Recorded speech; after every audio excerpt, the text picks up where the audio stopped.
Goeiemôre, dit is dan 9 Mei 2026, lesing 8 van die Groot Johannes Evangelie boek 4. En ons is nou besig met die verhaal oor Johannes die Doper se dood.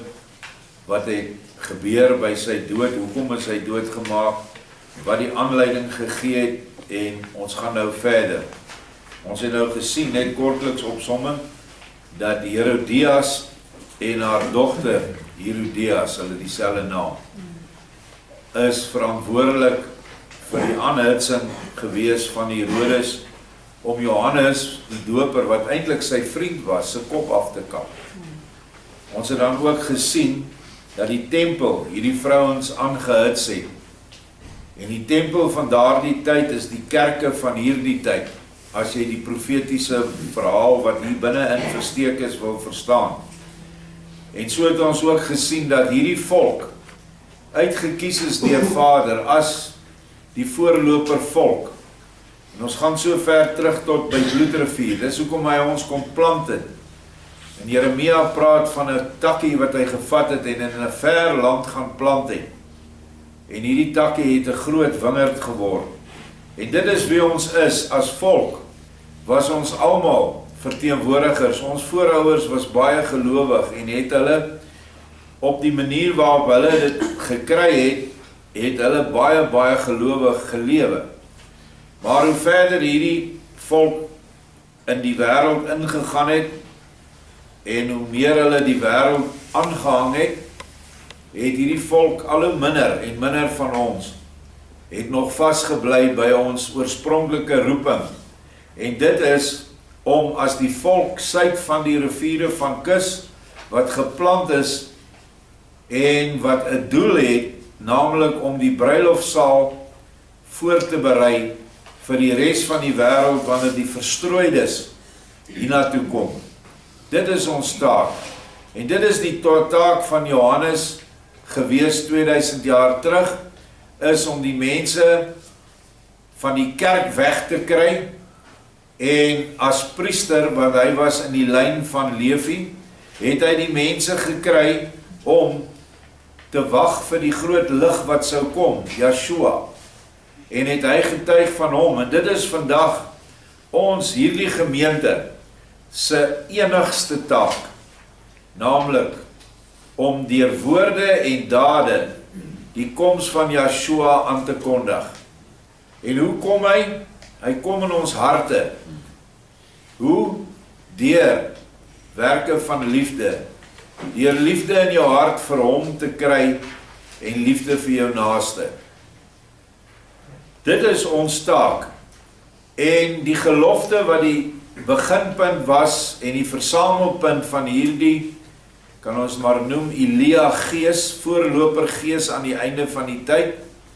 Ons is die enigste moderne westerse volk wat met God 'n gelofte afgelê het.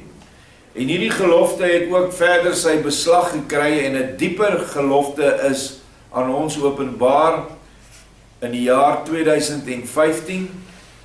Was dit 2017? 15 2017. Ja.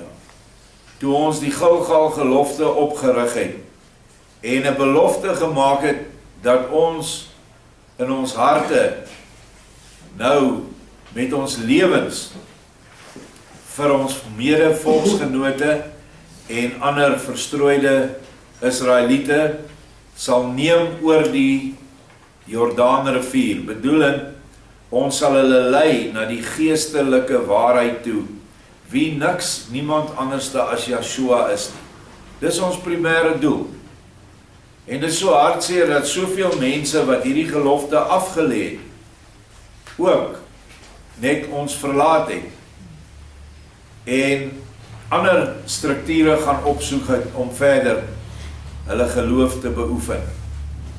Maar ek weet dat dit wat vandag bestaan op hierdie plaas, nie soseer die fisiese nie, maar die geestelike Gilgalwiel reg oor Suid-Afrika, op elke perseel waar die mense dit afgeseel het volgens Vader se voorskrif, en daar die inhoud van die liefdesgebooie nakom, dit is van waar hierdie lig nou uitstraal. En moenie 'n fout maak nie, hierdie lig gaan die Satan wil doof. Want hy weet, as hy oorwinning wil hê op hierdie aarde, moet hy hierdie lig doof. En daarom het hulle al een keer wat ons van weet probeer, toe die hele regering, Bekkie met al sy toordokters, toe hulle by die kabelspoor in Harrbeespoort, wat 'n reguit lyn na hierdie plaas toe is, as jy daar staan, ek was eendag daar, kan jy hierdie plaas duidelik sien, en het hulle iets soos 200 plus toordokters en kabinetslede daar gewees, om vervloekings uit te stuur na hierdie plek toe. Want hulle weet, hulle toordokters weet, dat ons seëning wat ons vanoggend weer daar gaan uitspreek, enorme krag het, baie meer krag as wat hulle het. En hulle werke word in die wiele gery. En jy kan dit sien in die afgelope jare, dat hulle wat hulle beplan en sê hulle gaan doen, dit kom nie tot uitvoer nie. En ons moenie asseblief nooit dink dat ons net daar staan en 'n paar woorde uitspreek nie. Spreek daai woorde vanuit jou hart, want dit is al hoe Vader dit sal aanvaar. En dan kan elke sangoma, elke slams, elke ander toordokter en bose gees uit die hel, of likkewaan, of wat shapeshifter, of enige ding, is almal onder die gesag van die Johannes die Doper gees, die eindvoorloper, wat die gees is wat nou in ons werk. En ek het dit ook genoem, dat daar die persone, wanneer Elia fisies kom, sal dit 2 gesalfdes en 2 gemeentes wees, wat hulle sal gryp. Vader sal dit toelaat en hulle gaan vermoor word. Dit staan in Openbaring 11, en ek glo in my hart, dit gaan in Suid-Afrika gebeur, waar die geestelike Jerusalem verkondig word, want hulle sal op die pleine van Jerusalem val. Hierdie leerstellings wat ons nou hier lees, is die nuwe Jerusalem, wat uiteindelik op aarde opgerig gaan word. So, ek glo dat dit 'n fisiese dood sal wees, want hulle sal opstaan uit die dood uit en die wêreld sal verstom wees. En dit sal die laaste groot bekeringsdaad wees op hierdie aarde. Net soos wat die opwekking van Lazarus, die opwekking van die volk aangedui het. Die laaste groot opwekking, wat dan deur Yeshua voorgegaan is, waar hy self in die dood gegaan het en homself opgewek het. So, dis die dinge wat voorlê, wat ons moet na uitsien. Want as ons vir Yeshua ons lewe kan gee, is daar geen groter seëning vir 'n mens nie. Hy sê, geen groter liefde het iemand wat sy lewe gee vir sy broer nie. So ons sal moet vasstaan, en dit sal dan noodsaak, dat ons almal baie krag moet ontvang, vanuit die hemele. En krag kry jy net, of ontvang jy net, wanneer jy liefde doen. Dis al. Dis hoe krag kom. Nie deur te praat nie, maar te doen. Ons begin in hoofstuk 14, die opdrag van Herodes en Zinka, dit is die ou wat Johannes se kop afgekap het, wat nou uitgestuur is om Yeshua te kom vang, getuig nou teenoor Sirenius. Dit is bekend, hoe hy die dag ten aanskoue van my en duisende andere dit gevier het. Dit sal egter nie aan die almal bekend wees, dat daar by die leerlinge van Johannes die gerug rondgegaan het, dat Johannes weer opgestaan het, na Galilea getrek, en op die plek waar hy oorspronklik sy taak begin het, nou weer aktief was. Die gerug het ook Herodes en sy Herodias bereik, wie sowel as die ou draak van 'n moeder, sedert die dood van Johannes siek geword het. So albei hierdie 2 hekse het baie siek geword, wat ek glo as gevolg was van hulle moordplanne teenoor Johannes. Herodes en Herodias word hierdeur vervul met groot vrees en angs, En daarom stuur Herodes my as 'n betroubare vriend van die vermoorde uit, om hom weer na Herodes te bring, sodat hy die groot onregverdigheid wat hy hom aangedoen het, sou kon goedmaak. Ook Herodias betreur nou die uur, waarop sy toegegee het aan haar slegte moeder, en sou die gekrenkte Johannes eweneens weer genoegdoening wou gee. Onthou ons het, dat sy by daai verjaarsdagpartytjie, toe Herodes in sy roes vir haar sê, enige iets wat jy vra sal ek gee, toe sê sy wat sy by haar moeder gehoor het, die ou Herodias wat hier 'n ou draak genoem word, gee my die kop van Johannes die Doper, dis wat ek soek. Sy kon enige iets gevra het, goud, silwer, juwele, enige ding wat 'n vrou van hou, maar dit is wat sy gesoek het. Maar ek het goed besef dat Johannes nooit opgestaan het nie. Ek het wel van Johannes self gehoor, dat daar in Galilea 'n baie groot profeet opgestaan het, wie se skoenrieme hy nie waardig was om los te maak nie. Dit vertel ek aan Herodes en hy sê, gaan tog daarna toe en bring vir my die een waaroor Johannes met soveel agting gespreek het, want miskien kan hy ons help, of ons ook help. Ek sê hom tevens wat ek oor die groot profeet gehoor het, naamlik dat hy as bewys van sy leer enorme tekens doen. Ek het vir hom gesê dat die Galileese profeet dooies opgewek het, berge versit en die storms beheers, en nog meer van sulke ongelooflike dinge.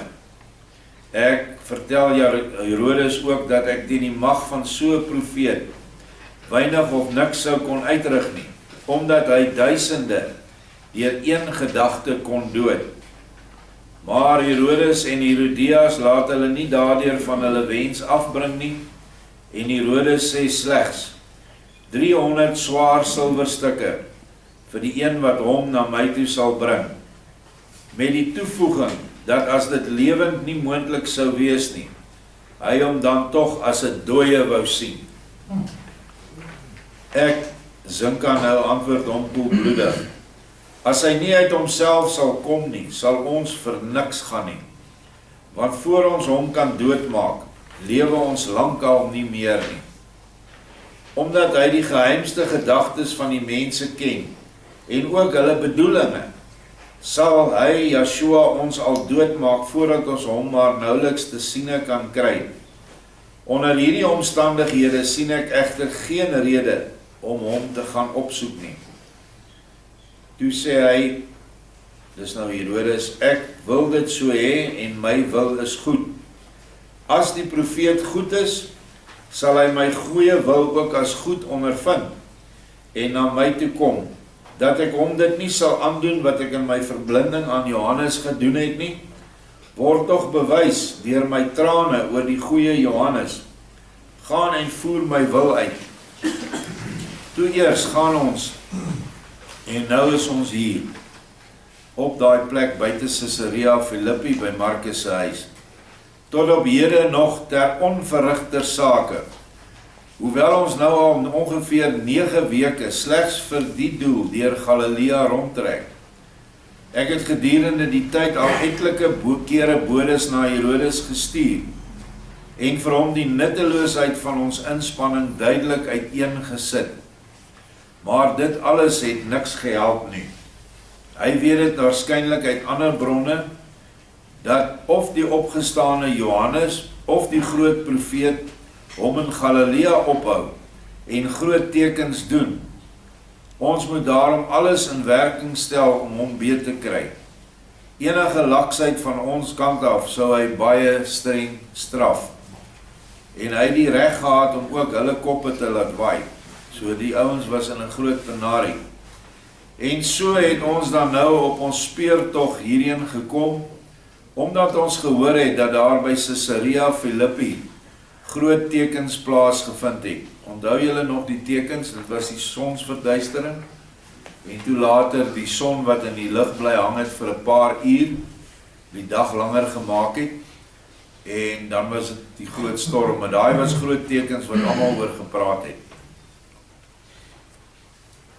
Ons het egter niks meer gevind as 'n totaal afgebrande stad en 'n omgewing wat deur die ewige storm van gister verwoes is. En nou hier vir u as 'n baie streng Romein, dis nou vir Sirenius. Sorg vir ons en bevry ons van die dwaas, wat in sy woede nie te vertrou is nie. En ons sal u daarvoor dankbaar wees, daarvan kan u verseker wees. Hierdie dwaas is nou Herodes sy baas. Wat ek u nou vertel het, is die volle waarheid. U weet nou presies wat daar aan die gang is. Handel nou na reg en regmatigheid. As u Romeine eenmaal ten volle ons meester sal wees, het ons met Herodes niks meer te maak nie. Ons sal daarby bereid wees om u nog 1000 maal getrouer te dien, as die ou dwaas en tiran. Want u het tog nog iets menslik in u, terwyl Herodes 'n onmens is, as hy in woede ontbrand. Nou ja, dit is die ou se getuienis. Die volgende hoofstuk 15 is die raaiselagtige Romeinse volmaak. Julle onthou dat in die vorige lesings het hierdie man, hierdie Zinka, 'n volmaak uitgehaal wat beweer dat die keiser gesê het dat Herodes mense kan doodmaak. Onder andere dan nou vir Joshua. Nou sê Sirenius, wat nou die tweede in bevel in Rome is oor Asië. Jou wens sal vervul word, want ek is heeltemal tevrede met jou beskrywing van Herodes, en weet nou wat ek met hom sal moet doen. Maar sê my nog net, of sy vorstelike volmag wel presies is, soos wat jy dit vroeër vir my beskryf het. Het jy gesien dit of dit met my naam onderteken was? Of het jy dalk self insaag in die oorkonde gehad? Spreek die waarheid en vertel dit heeltemal presies vir my. Zinka sê, niks is eenvoudiger as dit nie. Omdat ek, aangesien ek kan skryf en die 3 tale magtig is, hierdie oorkonde al miskien 50 maal oorgeskryf het. Hierdie afskrifte laat Herodes steeds deur die landvoog vir 10 silwerstukke waarmerk, ten bewys dat dit dieselfde was as die oorspronklike. U naam sien ek nie, maar wel die van die tans heersende keiser. Meer kan ek u nie daaroor sê nie. Nou sê Sirenius, dit is dan duidelik 'n nuwe volmaak, wat heeltemal anders lui as die een waar my handtekening onderaan gestaan het. Dit was die oorspronklike volmaak wat Herodes gehad het, moes hierdie regter ook saamteken. Dit was maar net 'n Romeinse wetlike reël. Sou jy my miskien ook nog kon sê wanneer Herodes hierdie berugte volmaak uit Rome in sy besit gekry het? Zinka sê, sonder meer, die volmaak het hy reeds in die voorjaar gekry. Dit weet ek so duidelik, omdat ek self die versoek daaroor geskryf het. In die versoek staan naamlik, of die keiser as enigste meester en heerser, met uitsluiting van alle ondergeskikte instansies, hom, dis nou vir Herodes, ad personam, dit beteken persoonlik in Latyn, vir sy noodsaaklike beskerming 'n volmag sou gee, soos wat onder die nota in die versoekskrif opgeskryf was. Maar nou kom eintlik die hoofsaak, waarachter, volgens my denke, die groot skirkestreek verskuil is. Dat Herodes so 'n versoek aan Rome gerig het, daarvoor staan ek as geloofwaardige getuie in. Omdat ek, soos wat gesê is, die versoek self opgestel en geskryf het. Die buitengewone versoek het egter, soos wat wel te verstane is, nie sonder 'n swaar wegende begeleiding van baie goud en silwer na Rome gegaan nie. Die bringers was 5 van die belangrikste fariseërs, wat vir baie persoonlike aangeleenthede destyds 'n reis na Rome moes maak. Etlike dae voor hulle vertrek, het hulle by Herodes aangekom en hom gevra of hy nog iets uit Rome nodig gehad het. Vir Herodes het hulle asof geroep gekom want hy broei al 4 weke daarop, hoe en deur wie hy op die mees veilige en geheime wyse die buitengewone versoek na Rome kon laat bring. Hierdie geleentheid het hom nog meer gepas, omdat hy baie goed met hierdie 5 sluwe fariseërs oor die weg gekom het, en hulle ook as die eerlikste van hulle soort beskou het. Toe hy oor hulle begeleiers loon navraag doen, wat andersins vanaf Jerusalem meestal nie minder as 200 pond was nie, vra hulle niks nie. Want wat hulle vir Herodes doen, doen hulle ook maar net uit pure vriendskap, want hy het hulle ook talle kere en belangrike vriendesdienste bewys. So hier is nou die geknoeiery weer tussen die tempel, 5 van hulle, en die politieke mag in daai land. Toe die Romeine Israel oorgevat het, ingeval het en hulle onderdruk het hulle wel die tempel met sy magte gelos, maar hulle het die laaste sê gehad. Herodes het van sy magte is ontneem, onder andere wat ons noem die swaardreg, of die doodstrafreg. Hy het dit nie gehad nie, hy kon nie mense ter dood veroordeel nie. Nou, loop hierdie Sinka met so papier rond, 'n volmag, dat hy wel vir Yeshua kan doodmaak, vang en doodmaak, en ook enige iemand anders. En die groot stryery gaan daaroor dat die Romeine wat in beheer was in Israel of in Juda op daai stadium, niks geweet het van hierdie volmag nie, en vermoedelik dat dit vals is. So ons gaan verder, en wat dan ook vir ons in die profeties wys, dat daar maar baie geknoeiery agter die skerms was, nog altyd, ten opsigte van die suiwer woord van Yeshua. Die eerste grootskaalse knoeiery, daar het al baie vals vertalers opgestaan, kort na Yeshua se apostels die land, die wêreld ingegaan het ander vals evangeliste ingaan. Een was Simon die towenaar, en daar is nog 'n paar name wat in die Bybel genoem word. Maar die grootste knoeiery tussen die kerk van daai tyd en die politieke leiers was toe keiser Konstantyn, 'n heiden, die Rooms-Katolieke priesters en biskoppe bymekaar laat kry het, en hulle besluit het wat in die Bybel moet kom en wat uit die Bybel gegooi moet word. En so het die Bybel sy ontstaan gekry, 'n bietjie meer as 66 boeke, wat hulle later onder Martin Luther weer 'n geknoeiery deur die kerk met die staat en met die regerings van daai tyd, het hulle dit afgebring na 66 boeke toe. En so het die geknoeiery nog altyd tussen staat en kerk voortgegaan. Onder andere die laaste vervalsings wat ons gesien het in hierdie land, wat ons kan oor getuig, ek weet nie wat dit in ander lande gebeur nie. Ek weet net dat in alle lande het hulle die afgode wat in daai lande aanbid was, het hulle die name ingebring in die Bybels in daardie taal. En hulle doen dit vandag nog met byvoorbeeld die swart nasies in ons land. Hulle sal van Mudimu Jesu praat, terwyl sy naam Yeshua is en sy titel die gesalfde of die Messias. In Roemenië of Bulgarië, een van daai lande, het die volk daar die god Pan aanbid. Pan was 'n naam vir 'n god met 'n bokkop, 'n bokpote en 'n lyf soos man en vrou. Dit is 'n transvestiet besigheid. Ons sien baie die foto's van die ding. En in hulle Bybel, waar Yeshua staan Pan. Die inligting het ek al meer as 30 jaar gelede gesien met my eie oë. Ek het die boek in my rak.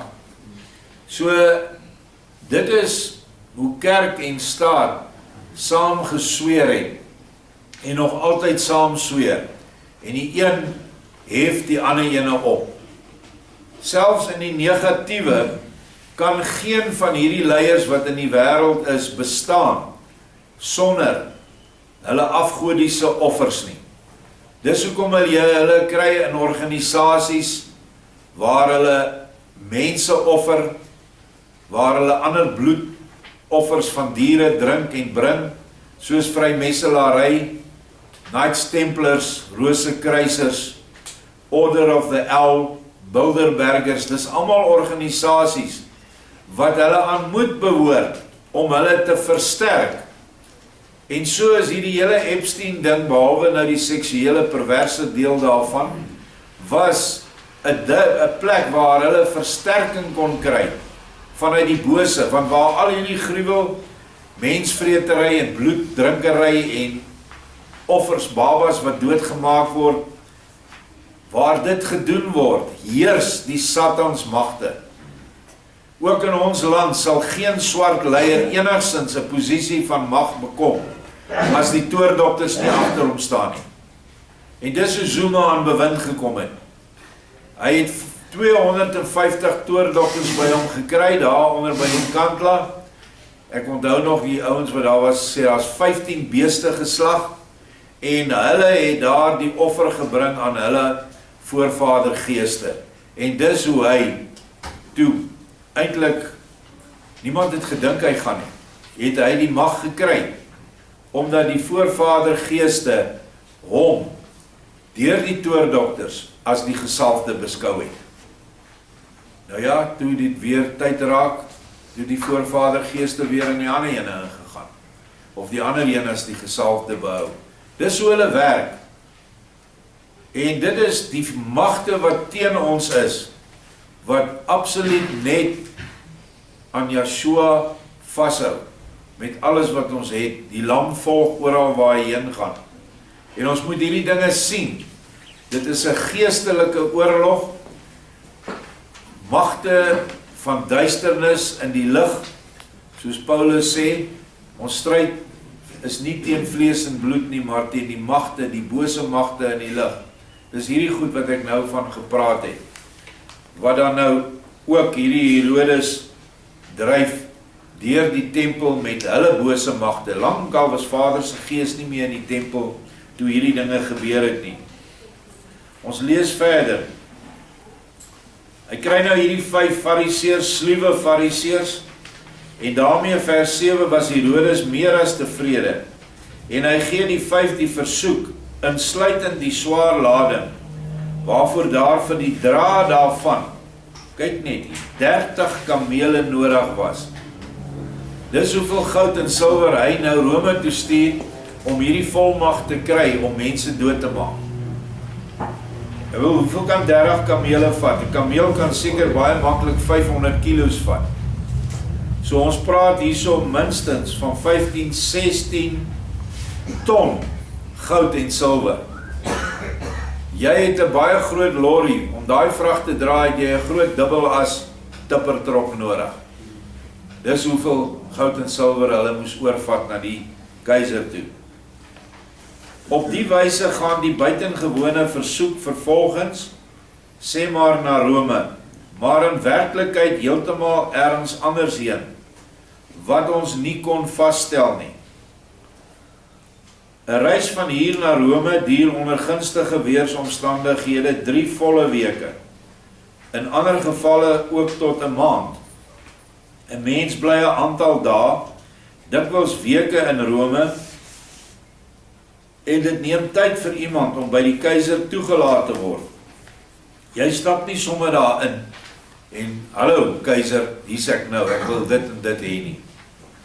Die keiser handel so 'n versoek in die gunstigste geval, nie binne 'n half jaar af nie, omdat hy tallose regeringssake te doen het wat belangriker is. Dan kom die terugreis ook nog, wat net soveel tyd neem as die heenreis. Baie ervaring het my geleer dat daar niks binne 'n 3/4 jaar uit Rome teruggekom het nie. Dit is omtrent wat 'n gemiddelde reis gevat het. Onthou, as hulle van Israel wou reis na Rome toe, nou kyk jy maar, dis sommer net reguit oor die see. Met die bote wat hulle gehad het, het hulle nie in die oop see gegaan, hulle het al langs die kus van Israel noord gegaan, en dan daar by daai eiland waar Paulus, Johannes was, wat is dit, Patmos, daai eilande, en dan by die Griekse landstuk so af, en dan Italië om die skiereiland, en dan daar op na die hawe toe. So dit is 'n redelike lang tog, en dit kan ook nie gedoen word sonder behoorlike wind nie, want hulle het seilskepe gehad, hulle het wel roeiers gehad, maar dit was meer net as daar windstiltes was, hulle kan nie aan mekaar roei nie. Die 5 bodes het egter die gevraagde volmag, wat heeltemal ooreenstem met die nota volgens my geskrewe versoek, op mooi perkament geskryf, en dit versier en voorsien met alle bekende keiserlike waarmerke. Binne 6 weke aan Herodes oorhandig, en Herodes daarmee luisterryk geluk gewens. Ek dink egter by myself daaraan, en verwet vandag nog my kop op 'n blok, dat die 5 bodes, of 5 fariseërs, by die onderhawige geleente net so min in Rome was, as wat ek daar was. Die kerels het die meegeneemde swaar skatte en die 30 gesonde kamele, veilig onder mekaar opgedeel, die handtekening van die keiser na die ander waarmerke nagemaak, en Herodes so 'n geheime keiserlike volmag oorhandig, waarvan die ander self seker so min weet as u, geëerde meester en gebieder.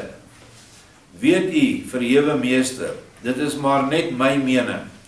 Dit kan ook moontlik wees, dat die volmag tog nog van die keiser afkomstig is. Miskien het die skepe die wind saam gehad, sowel heen as terug. Dan sou dit in elke geval met die heen en terugreis so ongeveer geklop het. En toevalligerwys kon hulle die keiser by hulle aankoms in Rome in goeie luim en in 'n onbesette uur aangetref het. Dit is alles moontlikhede wat hy sê kon gebeur het. Hy kon hulle dadelik laat kom het en die gevraagde volmag gegee het, waarop hulle dadelik 'n vertrekte skip na Asië aangetref het. Hulle ingeskeep het en met 'n gunstige wind die kus van Judea bereik het. Kortom, ek wil beslis geen regte speel nie. Ek gis en reken maar net ietwat. Nou ja, hoekom sal ons nou so 'n langdradige verhaal oor hierdie aangeleentheid ten opsigte van Johannes die Doper se dood moet lees? Omdat ons daaruit lesse kan kry, dat dit al 2000 jaar gelede met groot bedrog en sluwheid gepaard gegaan het, om Yeshua se voorloper dood te maak. En waarom ons hierdie dinge lees, weet ons nou ook, dat sy voorloper kinders, aan die einde van die tyd, wat ons dan die bruid van Yeshua noem, ook met sulke sluwe planne, sal probeer tot niet maak. Maar omdat Yeshua by ons is, en omdat ons net aan hom moet vashou, sal hy alles vir ons bewerk, dat dit nie op ons sal afkom nie, al word ons doodgemaak.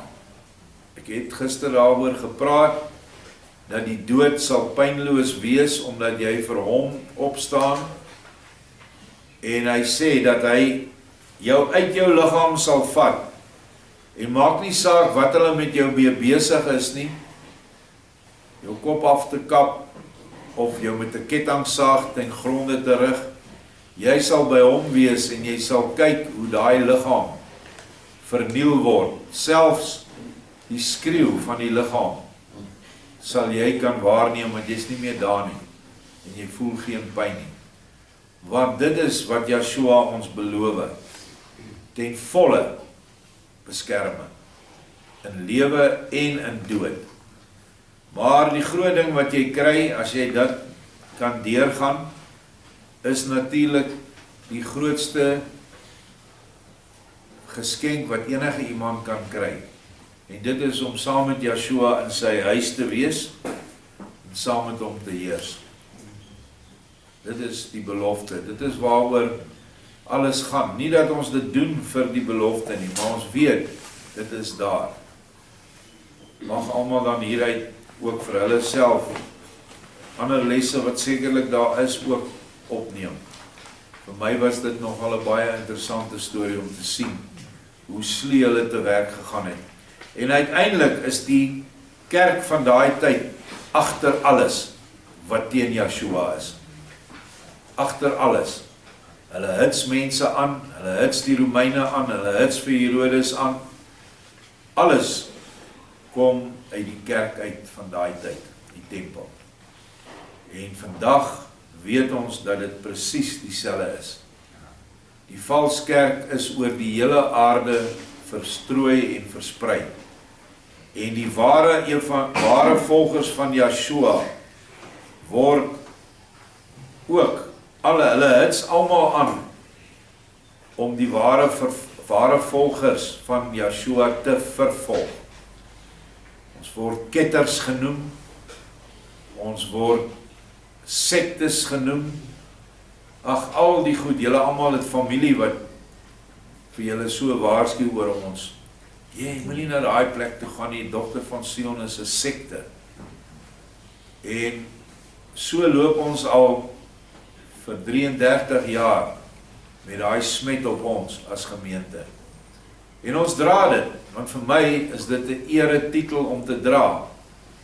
Die smet dat ons vir Joshua lief is en Joshua se lering uitdra in ons lewens. Mag elkeen ook dan so voel. Dankie.